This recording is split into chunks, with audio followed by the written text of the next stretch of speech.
केसी Sinha math class 10 प्रश्नावली 13.1 surface area and volume. क्षेत्रफल और आयतन हम लोग ज्ञात करेंगे इसमें। प्रश्न फर्स्ट है, तीन घनों।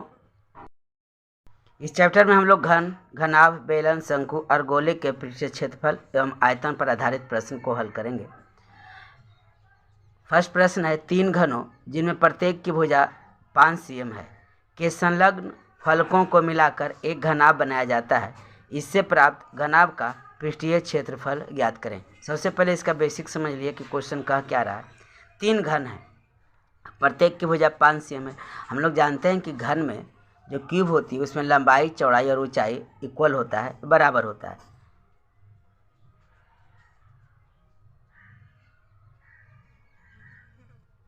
एक घन है, 5 cm लंबाई, चौड़ाई, ऊंचाई। प्राय घन इस प्रकार के बनते हैं, ऐसा घन बनाई जाती है।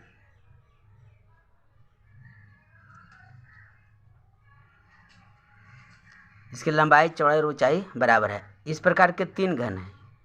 इसको एक सटा दी गई है, देखिए। दूसरा को भी इस तरीके से बनाई जाएगी, अगर तीसरा भी यहाँ से लिया जाएगा। और तीनों की जो लंबाई है यानी भुजा जो है इक्वल है, 5 cm है। तो देखिए, तो लेंथ 5 5 5, एल बराबर हो गया 5 तिया 15। तो हम लोग हल करेंगे सॉल्यूशन। घन का किनारा बराबर दे रखा है 5 cm। इसका मतलब है कि इसका एल, बी और एच तीनों 5-5 cm का होगा। तीन घनों को मिलाई गई है, संलग्न फलक को सटा दिया गया। तो यहाँ से प्रश्न से अब हम लोग चलेंगे according to question. According to question कहता है तीन घनों को मिलाई गई है, तो एल बराबर हम क्या लिखेंगे, घनाभ। तो घनाभ बन गई, क्योंकि घनाभ में लंबाई, चौड़ाई, ऊंचाई कोई एक डिफरेंस होना चाहिए। लंबाई डिफरेंस हो या चौड़ाई डिफरेंस हो या फिर ऊंचाई डिफरेंस हो या फिर तीनों डिफरेंस हो। घनाभ की लंबाई हम ले लेंगे 5 5 10 5 15 cm, लेकिन चौड़ाई जो है जिसे बी कहते हैं, एल से सूचित कर लेते हैं इसको, और बी 5 cm ही रह जाएगा और एच 5 cm ही रह जाएगा, क्योंकि चौड़ाई और ऊंचाई बदलेगी नहीं, क्योंकि एक ही किनारा में सटाई गई है। अब हम निकालेंगे घनाभ का पृष्ठीय क्षेत्रफल। सवाल तो ही कह रहा है पृष्ठीय क्षेत्रफल निकालना है। घनाभ का पृष्ठीय क्षेत्रफल बराबर 2 into L B B H और एल एच होता है। इस फॉर्मूले को आपको याद रखना है, याद होगा ही, क्लास 8 9 में भी पढ़े होंगे ये सब। 2 इंटू कोष्ठ के अंदर है एल इंटू बी। एल है हमारा 15 गुने 5। वैल्यू को हम लोग पुट करेंगे 15 गुने 5, यहाँ से जोड़ हो गया। बी और एच है, बी है 5, एच है 5, तो 5 गुने 5 जोड़, एल है 15 और एच है 5, 15 गुने 5। कोष्ठ के अंदर की क्रिया पहले कर लेंगे। 15 पचे 75 यहाँ से हो गया, जोड़ 5 पचे 25 हो गया, जोड़ 15 पचे 75 हो गया। अंदर को पहले ऐड कर लेंगे, क्योंकि कोष्ठ के अंदर की क्रिया पहले होती है। 75 75 150, 25 175 हो गई। कोष्ठ को खोलेंगे, इंटू है गुना हो जाएगा, 2 गुने 175, अर्थात गुना करने पर आ जाएगा 350 सेंटीमीटर। सेंटीमीटर में था, सेंटीमीटर स्क्वायर हो जाएगा, चूँकि क्षेत्रफल है। तो 350 सेंटीमीटर स्क्वायर या वर्ग सेंटीमीटर कहिए। इस प्रकार बड़े आसानी से फर्स्ट प्रश्न कंप्लीट हुए। संख्या 2 पढ़िए। कार्डबोर्ड के 2 बक्से भिन्न साइज के बनाए गए हैं। 2 बक्से हैं अलग अलग साइज के। जो बड़ा बक्सा है उसकी बीमाएँ 25 cm, 15 cm और 5 cm। चूँकि 3D है, 3 डायमेंशन है, डायमेंशन का मतलब ही बीमा होता है। एल है 20 cm, बी है 15 cm और एच है 5 cm। पहला बक्से की बात हो रही है। दूसरा बक्सा छोटा बक्सा है, उसकी बीमाएँ हैं एल 16, बी 12 और एच 4 cm। कुल पृष्ठीय सतह का 5% अतिरिक्त कार्डबोर्ड ओवरलैपिंग के लिए वांछित है। यानी एक दूसरे जो कोन बनाई जाएगी, बक्सा बनाया जाएगा, इस प्रकार से खड़ा बक्सा जब होता है, इस प्रकार से ऐसे खड़ा किया जाता है, तो यहाँ ओवरलैपिंग होती है। तो यहाँ जो ओवरलैपिंग का मतलब वो एक दूसरे पर चढ़ा हुआ, सटा हुआ, तो वहाँ से कुछ लकड़ी फालतू बचेंगे, वही दिया हुआ है 5%। तो आइए इसे हम लोग ढंग से पहले पढ़ते हैं, दिया गया क्या क्या चीज़ है जो। हल। क्वेश्चन नंबर 2, प्रश्न संख्या 2। बड़े बक्से की विमाएं। बड़े बक्सा की एल बराबर दे रखा है 20 cm, बी बराबर है 15 cm और एच बराबर है 5 cm। और छोटे बक्से की एल बराबर है 16 cm, बी बराबर है 12 cm और एच बराबर है 4 cm। अब कहता है कुल पृष्ठीय, तो दोनों बक्से का कुल पृष्ठीय क्षेत्रफल तो हम लोग निकाल लेंगे, उसका 5% अतिरिक्त है जिसको हम ऐड कर लेंगे। आगे सवाल कहता है कि यदि कार्डबोर्ड की कीमत 20 रुपया प्रति वर्ग मीटर है, यदि कार्डबोर्ड की कीमत 20 रुपया प्रति वर्ग मीटर है, तो प्रत्येक प्रकार के 200 बक्सों की आपूर्ति में कुल खर्च क्या होगा।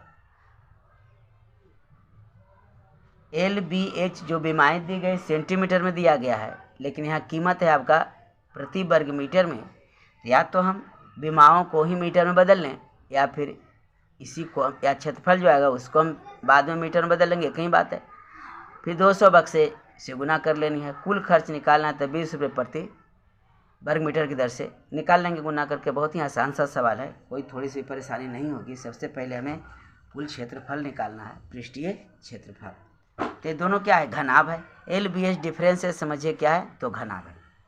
दोनों बक्से के कुल पृष्ठीय क्षेत्रफल निकालेंगे हम लोग, दोनों बक्से के पृष्ठीय क्षेत्रफल।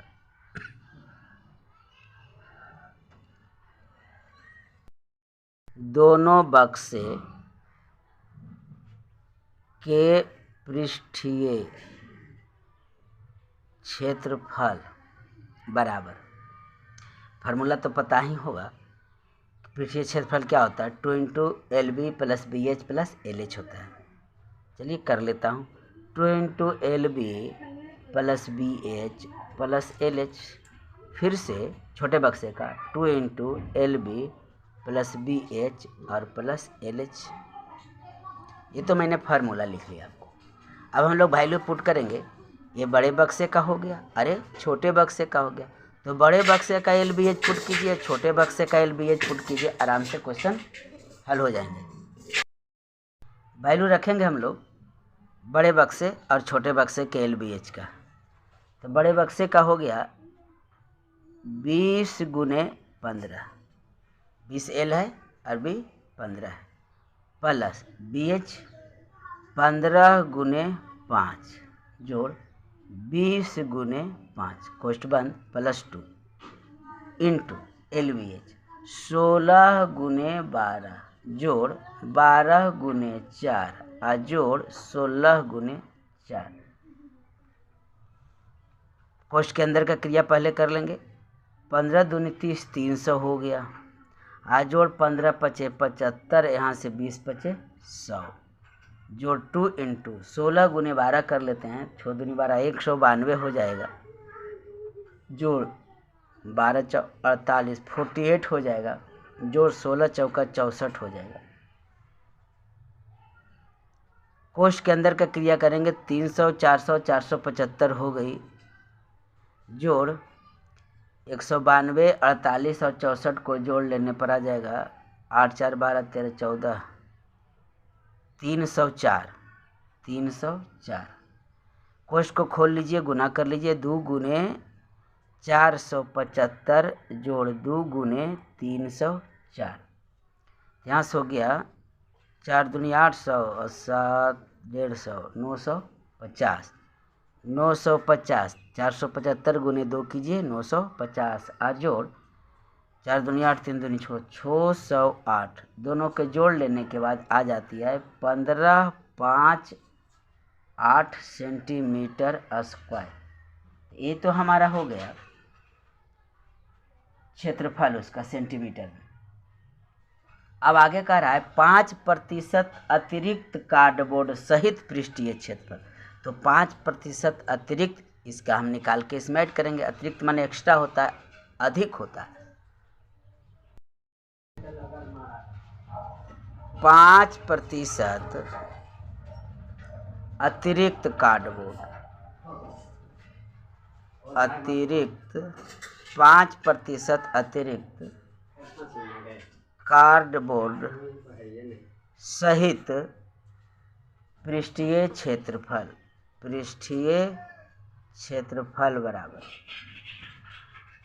15.58 सेंटीमीटर स्क्वायर में 15.58 सेंटीमीटर स्क्वायर का मतलब गुना 5% हम ऐड कर देंगे। तो 5 यहाँ परसेंट, जब ये परसेंट हटता है तो क्या होता है, बाई 100 होती है। इसी को हम लोग हल करेंगे। परसेंटेज मैंने दिया था, 5 से काट दीजिए, 20 25 100, 5 दूनी 10, 2 सत्ते 14, 2 सत्ते 14, 2 18, यानी आ गई हमारा 15 5 8 जोड़ 10 से इसमें भाग करेंगे तो 77 दशमलव कितना हो जाएगा, 9 हो जाएगा। एक अंक के बाद आएगा। अब इसको हम लोग जोड़ लेंगे। 1558 में 77.9 को जोड़ेंगे तो जोड़ने के बाद हमें प्राप्त हो जाएगी कितना, जोड़ लीजिए, 0.9 1635 सेंटीमीटर स्क्वायर। देखिए ये तो सेंटीमीटर स्क्वायर था, अब हमें मीटर स्क्वायर में बदलना होगा। लेकिन ये तो एक बक्से का निकला, क्यों ना यहीं पर 200 बक्से का निकाल लिया जाए सेंटीमीटर में, उसी को हम लोग फिर मीटर में चेंज कर लेंगे। या तो यहीं मीटर में चेंज कर लीजिए, 200 से गुना कर लीजिए, कहीं बात है। इसलिए 200 बक्से में प्रयुक्त कार्डबोर्ड बराबर 1635.9 को गुना करना पड़ेगा 200 से, क्योंकि एक कार्डबोर्ड का जो था पृष्ठीय क्षेत्रफल वह 1635.9 cm स्क्वायर था। तो 200 का हो जाएगा, गुना कर लेंगे इसे। तो गुना करने के बाद एक जीरो कट जाएगा ना, 9 दूनी 18, आ जाएगा 32780 सेंटीमीटर स्क्वायर।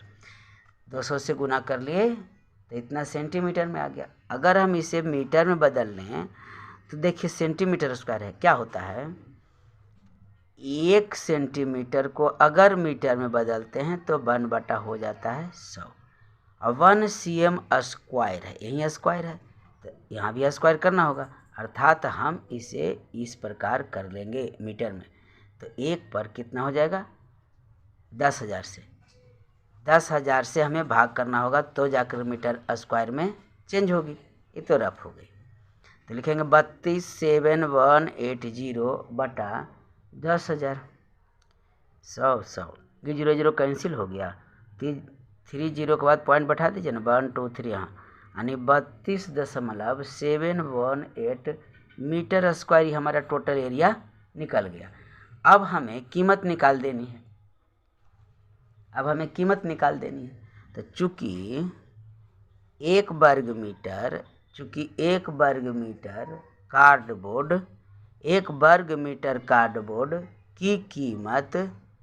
की कीमत 20 रुपये है, 20 रुपया है, इसलिए इतना कैसे गुना कर देना होगा। इसलिए 32.718 मीटर स्क्वायर यानी वर्ग मीटर कार्डबोर्ड की कीमत बराबर हो जाएगा, इस 20 को हमें गुना कर देनी होगी 32.718। तो गुना कर लेने को तत्पश्चात 654.36 रुपया हमें आंसर मिलेगी। इसे गुना कर लेंगे, पॉइंट हटा के, तो डायरेक्ट गुना कर सकते हैं, 2 से गुना कर लीजिए, 0 फिर 8 दूनी 16, 2 1 3, 7 दूनी 14 के 4 हाथ 1, 2 दूनी 4 1 5 3 दूनी 654.36 रुपया आंसर कंप्लीट मिला। तो ये था क्वेश्चन नंबर 2 कंप्लीट हो गए। बढ़ते हैं नेक्स्ट क्वेश्चन नंबर 3। प्रश्न संख्या 3 है, एक शीतगृह की लंबाई इसकी चौड़ाई की दुगनी है, इसकी ऊंचाई 3 मीटर है, दरवाजे सहित इसके चारों दीवारों का क्षेत्रफल 108 वर्ग मीटर है, तो इसका आयतन निकालें। कमरा समझ लीजिए, शीतगृह कोल्ड स्टोरेज कमरे है, शीतगृह मतलब कोल्ड स्टोरेज की लंबाई चौड़ाई की दुगनी है, तो चौड़ाई मान लेंगे तो लंबाई दुगनी कर लेंगे, या लंबाई को x मानेंगे तो चौड़ाई को x/2 कर लेंगे। ऊंचाई दे रखा है, दरवाजा सहित इसके चारों दीवारों का क्षेत्रफल, यानी खिड़की दरवाजा को हमें घटाना नहीं है, चारों दीवारों का क्षेत्रफल का फार्मूला लेकर हमें चलनी है। चारों दीवारों का क्षेत्रफल दे रखा है 108 वर्ग मीटर, तो इसका आयतन ज्ञात करें। हमें एल बी मालूम हो जाएगा तो आयतन निकल जाएगा, चूँकि ऊंचाई तो दे रखा ही है तो हमें एल और बी निकाल लेनी है। दरवाजे सहित चारों दीवारों का क्षेत्रफल के फार्मूला से हमें लंबाई और चौड़ाई ज्ञात हो जाएगी, हम वॉल्यूम ज्ञात कर लेंगे। चलिए प्रश्न नंबर 3 को देखते हैं, बड़ा आसान सवाल है। माना शीतगृह की चौड़ाई, जिसे 20 से सूचित कर लेते हैं, बराबर x मीटर मान लेते हैं, तो लंबाई क्या हो जाएगी? अकॉर्डिंग टू क्वेश्चन लंबाई कहता है चौड़ाई की दुगनी है, तो 2x मीटर हो गया। चौड़ाई x मीटर तो लंबाई 2x मीटर। h तो गिवन है ही, h हमारा दिया हुआ है 3 मीटर। चारों दीवारों का क्षेत्रफल, यानी शीतगृह तो कमरा है, लंबाई चौड़ाई ऊंचाई है, तो आयताकार कमरे है, तो चारों दीवारों का क्षेत्रफल का फार्मूला आप लोग 8-9 से पढ़ रहे होंगे। चारों दीवारों का क्षेत्रफल बराबर होता है 2 × L + B × H होता है। ये हमारा हो गया फार्मूला चारों दीवारों का क्षेत्रफल। इसी पर हम लोग चल देंगे। तो देखिए चारों दीवारों का क्षेत्रफल दे रखा है, कितना दे रखा है? तो 108। अब बराबर हम रखेंगे 2 × L है हमारा 2x, जोड़ B है हमारा सिर्फ x, और h है हमारा कितना? तो 3, h हमारा 3 है। देखिए ये 2 से हम गुना भी कर ले सकते हैं, गुना में है तो इधर जाके भाग कर ले सकते हैं, या तो फिर डायरेक्ट सबको कर लेंगे, नो प्रॉब्लम। चलिए भाग ही कर लेते हैं, तो आ जाएगा 108। यहाँ गुना में है तो इस साइड आके लेफ्ट साइड आकर के क्या हो गया? भाग हो गया। इधर बच गया 2 × 1 = 3x, इसको गुना करना कितने से? 3 से। ए वाली 2 पक्षांतर हो गई, तो लेफ्ट साइड में यानी RHS इधर है, LHS इधर है, तो RHS को हम LHS तरफ भेज रहे हैं, तो यहाँ गुना होता है तो लेफ्ट साइड जाकर डिवाइड बन गया, तो 2 × 5 = 10, 2 × 4 = 8, यानी हो गई 54 बराबर 3 × 3 = 9x। तो x बराबर 54/9, 9 × 6 = 54, 6, x का मान 6 आया। अब हम वैल्यू को रख देंगे, लिखेंगे x का मान रखने पर, x का मान रखने पर जो हमने चौड़ाई मान लिया था, चौड़ाई ही तो x थी, तो कितना आ गया? हमें 6 मीटर आ गया, और लंबाई था 2x, अर्थात 2 × 6, तो 6 दूनी 12 मीटर आ गई। लंबाई 12 मीटर और चौड़ाई 6 मीटर, ऊंचाई दे रखा है हमारा 3 मीटर। तब हम क्यों नहीं आराम से वॉल्यूम ज्ञात कर ले सकते हैं। तब हमें निकाल लेनी है आयतन बराबर किसका आयतन? तो शीतगृह का आयतन। शीतगृह का आयतन बराबर कमरे का वॉल्यूम निकालना है, जो कि घनाभाकार न हो गई। लंबाई चौड़ाई ऊंचाई डिफरेंस है, तो कैसा हो गया? घनाभ हो गया। तो घनाभ का आयतन क्या हो जाएगा? LBH। तो L हमारा है 12, B हमारा है 6, H हमारा है 3। गुना कर लेने के तत्पश्चात हमें क्या मालूम हो गया? 216 मीटर क्यूब। यही हमारा आंसर मिला। संख्या 4 देखिए, ज्ञात करें एक लंब वृत्तीय बेलन का, क्या ज्ञात करना है? तो वक्र पृष्ठ क्षेत्रफल, जिसे पार्श्व सतह भी कहते हैं, कुल सतह ने कुल पृष्ठीय क्षेत्रफल और आयतन, 3 चीज हमें मालूम करना है। वक्र पृष्ठीय क्षेत्रफल, कुल पृष्ठीय क्षेत्रफल तथा आयतन।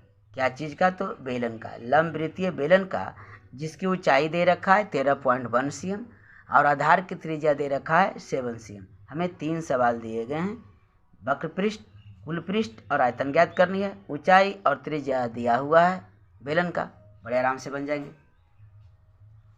जो गिवन है पहले हम लोग उसे लिख लेंगे। हमारा गिवन है h बराबर 13.5 cm। किसका h? तो बेलन का। लंब वृत्तीय बेलन की h बराबर 13.5 cm गिवन है और त्रिज्या जो रेडियस है r बराबर 7 cm दिया हुआ है। तो फर्स्ट पार्ट हम लोग सोल्व करते हैं। फर्स्ट पार्ट है बेलन का पार्श्व पृष्ठीय क्षेत्रफल, जिसे वक्र पृष्ठीय क्षेत्रफल भी कहते हैं। फर्स्ट पार्ट हम लोग सोल्व करते हैं। बेलन का वक्र पृष्ठ क्षेत्रफल, फार्मूला लिख लीजिए 2πr/h। बस फार्मूला में वैल्यू पुट कर लीजिए, आराम से बन जाएंगे। पाई का मान कितना लेना है? 22/7। जब नहीं दिया रहे 3.14 तो आप 22/7 ही लें। 2 यहाँ से आ गई। अब पाई का मान हो गया 22/7 और r हमारा है 7 और h हमारा है 13.5। तो यहाँ से पॉइंट को हटा लेता हूँ मैं।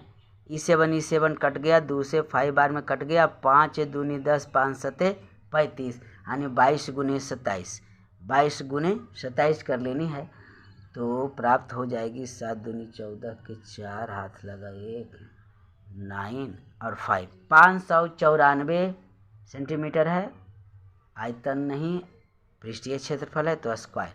594 सेंटीमीटर स्क्वायर, यानी 594 वर्ग सेंटीमीटर पृष्ठीय क्षेत्रफल ज्ञात होगी। सेकेंड पार्ट है कुल पृष्ठीय क्षेत्रफल निकालना है। बेलन का है। बेलन का कुल पृष्ठीय क्षेत्रफल बराबर होता है 2πr into h plus R. 2πr into h plus R. Value रखिए 2 का मान लीजिए 22/7, r हमारा है 7, h हमारा है कितना? तो 13.5। तो पॉइंट को मैंने दिया हटा, अब प्लस यहाँ से कितना है तो 7। y1 कर लेते हैं। r हमारा 7 है, h हमारा 13.5 था। पॉइंट को हटा करके मैंने 10 किया हूँ। E7 कट गया तो 22 दूनी यहाँ से हो गया 44, 22 दूनी 44 हो गई। अंदर में एलसीएम निकाल लेते हैं 10, 135, यानी फ्रैक्शन भिन्न का जोड़ कर रहा हूँ। 10 सत्ते 70, यहाँ से हो गई 44 गुने जोड़ कर आ गया हमें 205। अब बटा नीचे हो गई 10, तो 2 से काट लेते हैं। 22 दूनी 44, 2 से 2 5 10 और 5 से 5 चौके 20, 5 इकाई 5। 41 को 22 से गुना कर लेंगे तो 2 हो जाएगा और 20 चौके 4 दूनी 8, 100। 41 4 दूनी 8, 902 सेंटीमीटर स्क्वायर। कुल पृष्ठीय क्षेत्रफल 902 सेंटीमीटर स्क्वायर आ गई। तो यहाँ से हमें 2 प्रश्न 2 पार्ट में दी गई थी, वो सोल्व हुआ। पार्ट 3 है आयतन ज्ञात करना। बेलन का आयतन यानी भी वॉल्यूम बराबर πr² होता है। फार्मूला तो एकदम लिख ही लीजिए, हर एक क्वेश्चन में फार्मूला लिख लेना चाहिए एग्जाम के लिए दृष्टिकोण से। मैं बोल रहा हूँ आपको वैल्यू रखना है। पाई का मान 22/7, r² है तो इसे हम 2 बार गुना के फॉर्म में लिखेंगे।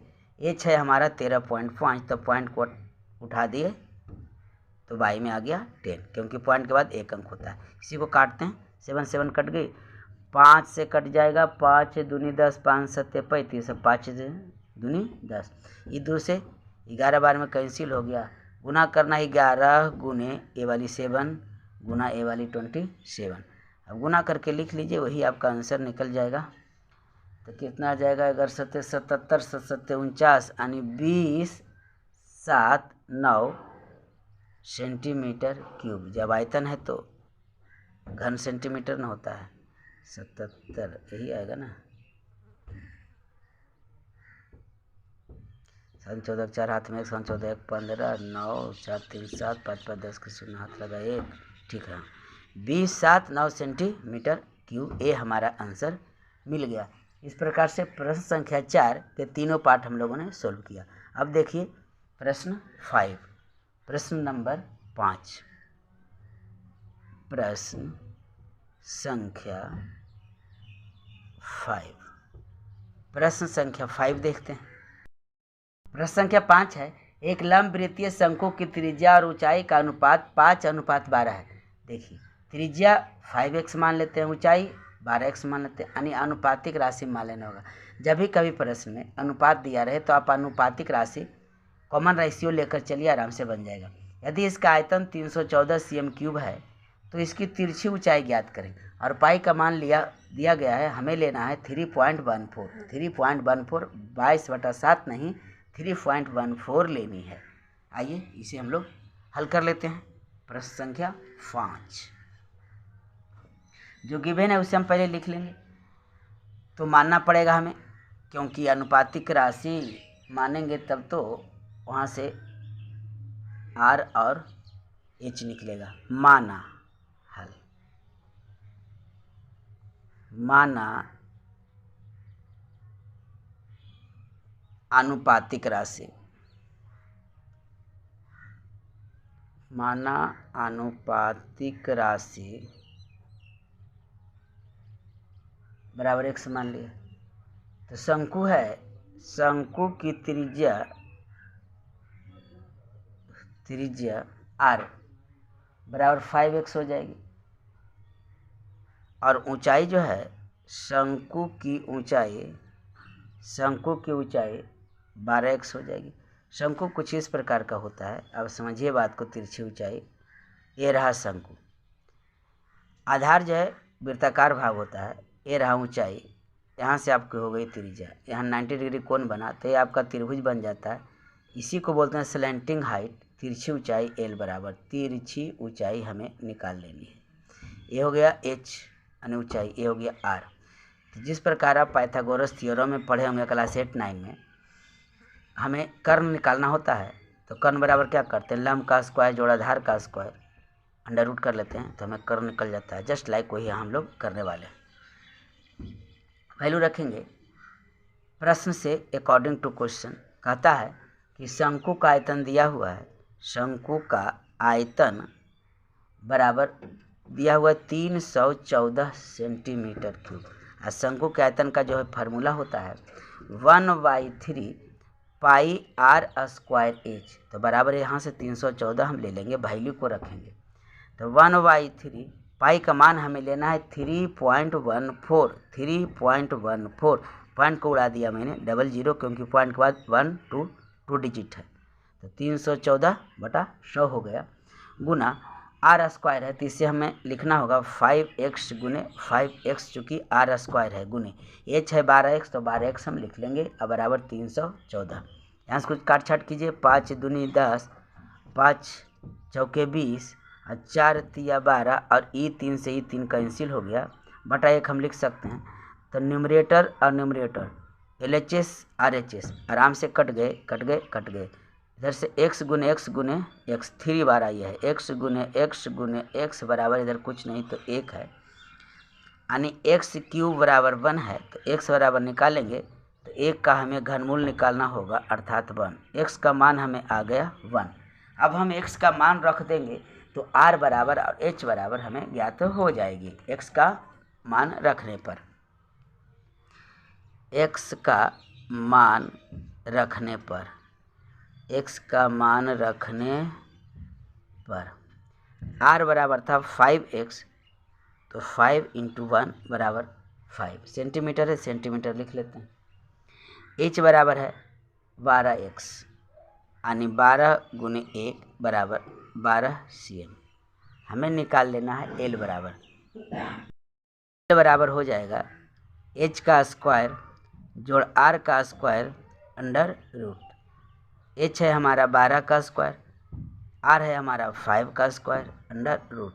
12 को 12 से गुना करते हैं तो होता है 144, जोड़ 5 × 25 अंडर रूट। 144 को 25 ऐड करेंगे तो हो जाएगा 169 का अंडर रूट। 169 का वर्गमूल निकाल लेते हैं तो आ जाता है 13 सेंटीमीटर। यही हमारा आंसर हो जाएगा।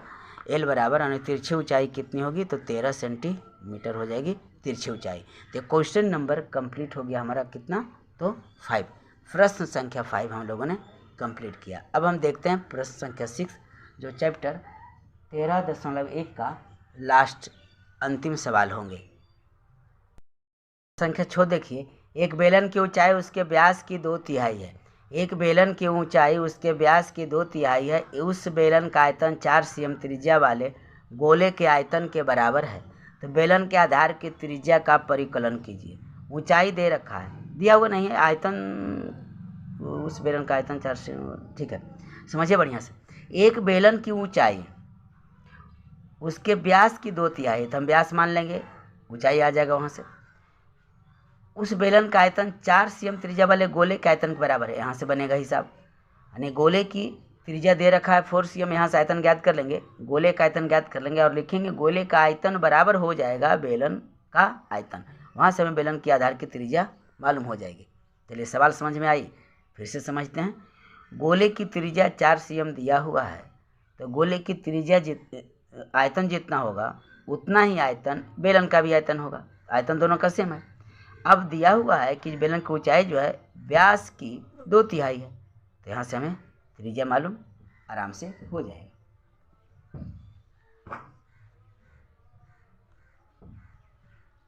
माना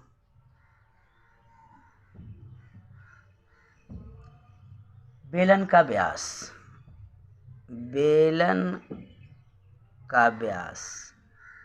बराबर डी होता है। बेलन व्यास से क्या सूचित होता है, डी होता है। तो डी बराबर क्या होता है, 2r होता है। इस बात को हम लोग जानते हैं, क्योंकि व्यास जो है त्रिज्या की दुगनी होती है। यहाँ से हम अब त्रिज्या मालूम कर लेते हैं।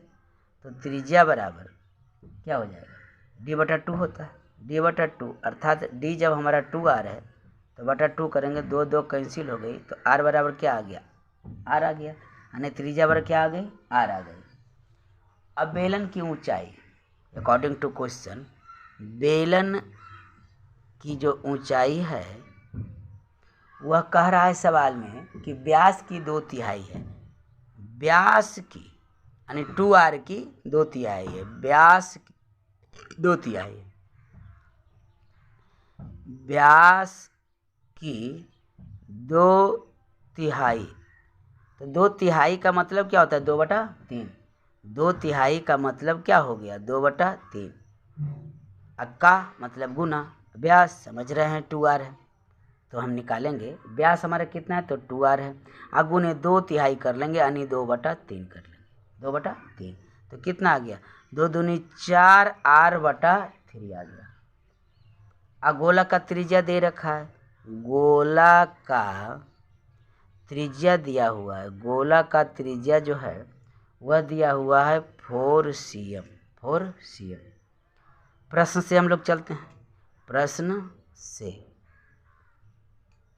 बेलन का जो आयतन है वह गोला का आयतन के बराबर है। बेलन का आयतन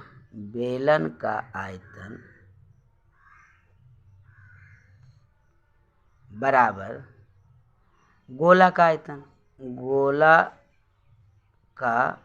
आयतन। बेलन का आयतन बराबर गोला का आयतन। तो बेलन का आयतन का फॉर्मूला क्या होता है, πr²h। और गोला का क्या होता है, 4/3 πr3। देखिए पाई से पाई हम लोग कैंसिल कर लेते हैं, r² है। देखिए r² अगुने h बराबर कितना है, 4r/3। यही तो है बेलन की h बराबर। देखिए बेलन की h बराबर 4r/3। तो h की जगह हम क्या लिखेंगे, 4r/3 लिखेंगे। अब बराबर 4/3 और r³ है इधर, तो r की जगह गोला का कितना दिया हुआ है, 4 दिया हुआ है, पावर 3 कर लीजिए। यहाँ से 4/3 और 4/3 कैंसिल कर लीजिए, तो क्या हो गया इधर r² गुने r। एक बार और लिख देता हूँ मैं, r² गुने r। अब बराबर इधर क्या है, 4 पर पावर 3। तो यहाँ से हो गया 4 पर पावर 3 बराबर 4 पर पावर 3, यानी r³ गुना में पावर क्या होता है, जुड़ जाता है, पावर 1 है। तो गुना में पावर जुड़ता है जब बेस सेम हो। तो बेस हमारा r है, तो r² गुने r बराबर r पर पावर 3 हो गई। अब हम r निकाल लेंगे, तो इसका मतलब हमें घनमूल निकालना होगा ना इधर का, या तो इससे कैंसिल कर देते हैं, r बराबर 4 आ जाएगा, कोई दिक्कत नहीं। या तो फिर इस प्रकार आप बना सकते हैं, 4 पर पावर 3 अब बराबर क्या लिखेंगे आप 4 सेंटीमीटर, यानी 4 चौ 16, 16 चौका 64 इधर होगा ना। देखिए 4 को 3 बार गुना कर लेंगे तो 4 चौ 16, 16 चौका 64, और 64 का फिर हमको क्या निकाल लेना होगा, घनमूल निकाल लेना होगा, तो 4 ही आएगा ना। तो ये 4 सेंटीमीटर ही कंप्लीट हमारा आंसर मालूम हो गया। चलिए इस वीडियो में हमने आपको 13.1 का जो कि केसी सिन्हा मैथ में 6 सवाल दिए गए थे, मेरे पास जो बुक है इसमें किसी बुक में प्रश्न संख्या 1 में 2 बना दिया है, शायद एक और होगा। मेरे पास जो बुक है उसका मैंने आपको 6 प्रश्न का हल सोल्यूशन करवा दिया। तो मिलते हैं फिर नेक्स्ट वीडियो में। अगर मेरे चैनल पर आप नए हैं तो सब्सक्राइब करें, वीडियो को लाइक करें और शेयर करना ना भूलें। तब तक के लिए जय हिंद।